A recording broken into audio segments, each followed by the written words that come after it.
انا اسمي عمرو اسماعيل، مدرس لغه انجليزيه. انا شفت برامج كل المرشحين واقتنعت بواحد بس هو اللي هيقدر يرفع مصر من الحاله اللي هي فيها، وهو حمدين صباحي. وبدأ يقول للناس المثقفين والشباب والكبار ان هم ينتخبوا حمدين صباحي، لان هو من انقى الشخصيات واطهر الشخصيات من قبل الثوره وبعد الثوره، وانا هديله صوتي انا وكل بيتي. اسمي آلاء محمد القطاوي، سوفت وير ديفلوبر.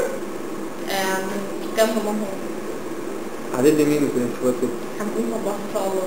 ليه؟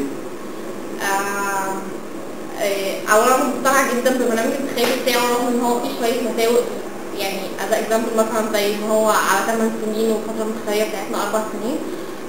بس حاسه ان هو الوحيد اللي قادر يجمع القوى الشعبيه كلها، وده اللي احنا محتاجينه دلوقتي. محتاجين حد يجمع كل الناس حواليه عشان يبتدي كل حد يبتدي البلد قد ما يقدر.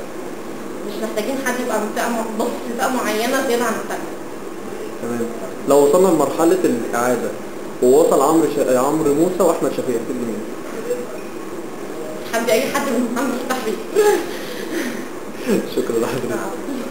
انا محمد نبيل جمعه، تمام، شغال محاسب، برشح حمدين صباحي وبدي صوتي لحمدين صباحي لانه هو انسب واحد دلوقتي موجود في المكان ده في مصر. هو اقدر واحد يطلع بينا من الازمه اللي احنا فيها، لانه هيقدر ياخد الفلوس من كل الناس الغنيه اللي سرقونا بقالهم 30 سنه، وهو اللي هيقدر يساعد الغلابه ونسبه ويعدي بينا بنسبه الفقر والاميه اللي موجوده دلوقتي. وانا بحاول بضم صوتي لكل الناس اللي بتشجع حمدين صباحي، وبشكر كل الناس اللي رشحته خارج مصر، وبتمنى كل واحد في مصر يقدر يشوفه زي ما انا شايفه، ويقدر يرشح المرشح اللي هو شايفه كويس.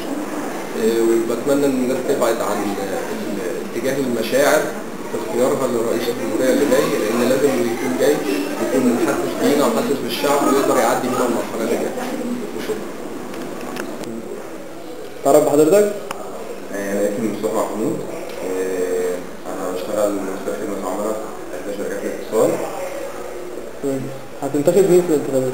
حمدين صباحي. ليه حمدين صباحي؟ تاريخه معروف فعلا، زي ما مش عارف حاجة بيقول واحد مننا. ليه مواقف قبل كده كتير مع النظام السابق ومع النظام اللي قبله أيام السادات لما كان بيتناقش معاه. تحس ان هو في مصداقيه في الكلام اللي هو بيقوله، تحس ان هو قريب منك، تحس ان هو يحقق حاجات كتير من اللي هو بيقولها دي.